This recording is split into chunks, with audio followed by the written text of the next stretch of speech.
अगर आप या आपके घर में कोई बुजुर्ग विधवा माताएं या दिव्यांग भाई बहन पेंशन योजना की लाभार्थी हैं, तो आज का यह वीडियो आप सभी के लिए बेहद महत्वपूर्ण और खास होने वाला है। आप सभी लोग काफ़ी समय से एक ही सवाल पूछ रहे हैं कि आधा अगस्त से ज़्यादा महीना बीत जाने के बाद भी आखिर हमारे बैंक खाते में अप्रैल मई जून 2026 का पेंशन क्रेडिट क्यों नहीं हुई है। क्या सरकार पेंशन बंद कर दी है या फिर 6 महीने का पैसा एक साथ 1500 की बढ़ी हुई दर में मिलने वाला है।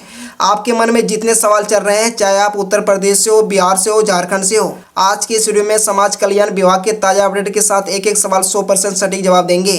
वीडियो को बिना स्किप किए पूरा अंत तक जरूर देखिएगा ताकि कोई भी महत्वपूर्ण जानकारी ना छूटे। दोस्तों, सबसे पहले यह समझना बहुत जरूरी है कि हर साल समय पर आने वाले पेंशन इस बार इतना लेट क्यों हो गई। इसके पीछे मुख्य रूप से दो कारण है। पहला कारण है वार्षिक भौतिक सत्यापन। हर नए वित्तीय वर्ष की शुरुआत यानी अप्रैल के बाद सरकार लाभार्थियों का सत्यापन करती है ताकि मृत हो चुके या आपात लोगों के नाम सूची से हटाया जा सके और नए पात्र लोगों के नाम जोड़ा जा सके। इस प्रक्रिया में इस बार थोड़ा ज़्यादा समय लग गया है। दूसरा और सबसे मुख्य कारण पोर्टल में आई तकनीकी खराबी। जुलाई से 15 जुलाई के बीच समाज कल्याण विभाग ने दिव्यांग और विधवा पेंशन की जारी करना शुरू कर दिया था, लेकिन केवल 20 से 25% लाभार्थियों के खाते में पैसा पहुंचते ही पेंशन पोर्टल के सर्वर में बड़ी तकनीकी समस्या आ गई। इस वजह से बाकी 75 से 80% दिव्यांग और विधवा पेंशन और 100% विधवा पेंशनरों की फाइल बीच में ही अटक गई। विभाग ने अधिकारी नोटिस जारी करके बताया है कि पोर्टल के अपडेट का काम तेजी से चल रहा है और इसे जल्द ही ठीक किया जाएगा। दूसरा सबसे बड़ा सवाल जो बहुत से लोग कमेंट करके पूछ रहे हैं, क्या सरकार 6 महीने का पैसा एक साथ अप्रैल से लेकर सितंबर तक हमारे खाते में भेजेगी। तो साथियों, समझ लीजिए कि सरकार एक मुश्त 6 महीने का पैसा जारी नहीं करेगी।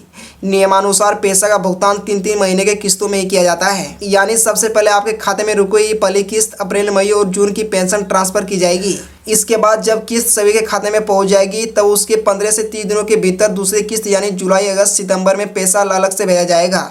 इसलिए 6 महीने का पैसा एक साथ आने की उम्मीद न रखें।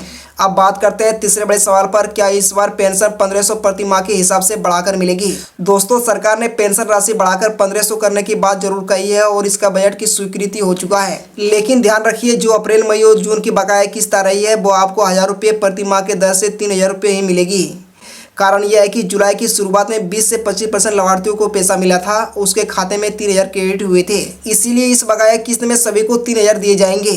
जो बढ़ी हुई 1500 प्रति माह यानी 4500 की किस्त दर है वह अगले चरण में जुलाई सितंबर वाली किस्त से लागू होने की संभावना है। अब सबसे जरूरी बात, पैसा किस तारीख को आपके खाते में आने वाला है। उत्तर प्रदेश यूपी समाज कल्याण विभाग से मिली ताजा जानकारी के मुताबिक पोर्टल सुधार का काम लगभग पूरा हो चुका है। 24 अगस्त से 31 अगस्त के बीच पेंशन ट्रांसफर करने की प्रक्रिया शुरू कर दी जाएगी।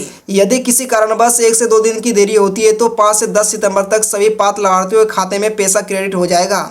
बिहार के पेंशन के लिए राहत की खबर है, वहाँ 1100 प्रति माह के हिसाब से किस्त जारी होना शुरू हो चुकी है। अगर आपका पैसा आ चुका है तो कमेंट में जरूर बताएं। झारखंड में भी 1000 रुपये प्रति माह के हिसाब से प्रक्रिया अंतिम चरण में है और जल्द ही शेष किस्तें खाते में भेजी जाएगी। साथियों, अगर आपका नाम भी लिस्ट में है फिर भी आपका पैसा अटक जाता है तो इसके 3 बड़े कारण हो सकते हैं जिन्हें आपको तुरंत चेक करा लेना चाहिए। पहला, आधार कार्ड MPCI DBT लिंक। सरकार आपका सारा पैसा डायरेक्ट बेनिफिट ट्रांसफर से भेजती है। अपने बैंक जाकर तुरंत सुनिश्चित करें कि आपका खाता आधार से लिंक और MPCI से सीड है या नहीं। दूसरा, लाइफ सर्टिफिकेट EKYC। यदि आपने इस वर्ष अपना जीवन प्रमाण पत्र जमा नहीं किया है तो किसी भी नज़दीकी CSC केंद्र या जन सेवा केंद्र जाकर बायोमेट्रिक सत्यापन कर लें। तीसरा, बैंक डिटेल सुधार। यदि आपके फॉर्म में खाता नंबर या IFSC कोड गलत है तो अपने जिले के विकास भवन स्थित समाज कल्याण कार्यालय में जाकर इसे सुधरवा लें। तो दोस्तों, घबराने की कोई जरूरत नहीं है। 24 अगस्त के बाद पेंशन की राशि आप सभी के खाते में आना शुरू हो जाएगी। आप कौन से राज्य और जिले से हमारा वीडियो देख रहे हैं और आपकी कितने महीने की पेंशन रुकी है हमें कमेंट में जरूर बताएं। अगर जानकारी अच्छी लगी हो तो वीडियो को लाइक करें और विकलांग भाइयों के साथ शेयर करें और चैनल को सब्सक्राइब करना ना भूलें। धन्यवाद।